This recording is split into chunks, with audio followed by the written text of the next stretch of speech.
Takže čaute, dneska sa vám predstavím v tomto videjku a poviem vám nejaké veci, čo obľúbujem.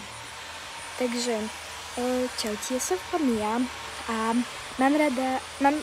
moje obľúbené zvieratá sú mačka, pes, obľúbená farba je rúžová, alebo napríklad čierna.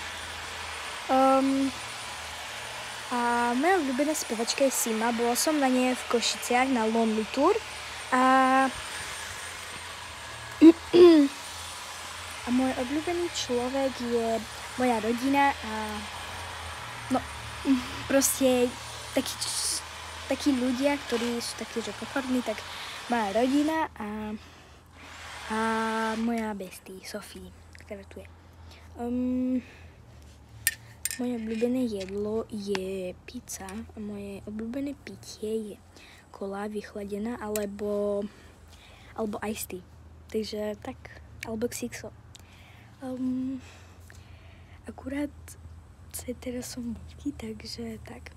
A ešte jednu vec mám, ktorú by som chcela povedať, že štvrtok by som mala ísť také nakupovať veci do školy, takže bude asi back to school haul, alebo taký veľký. Uvidíme, že čo nakúpim. Takže ešte neviem tak usúdiť, že čo a jak. A tak, akurát som babky, na mňa pozerajú psi. Takže, tak. A keď sa vám videjko páčilo, zanechajte like, odber a komentár, ako sa vám páči, že hovorím o svojom živote a ako keby, že či sa vám to páčilo. Tak čaute.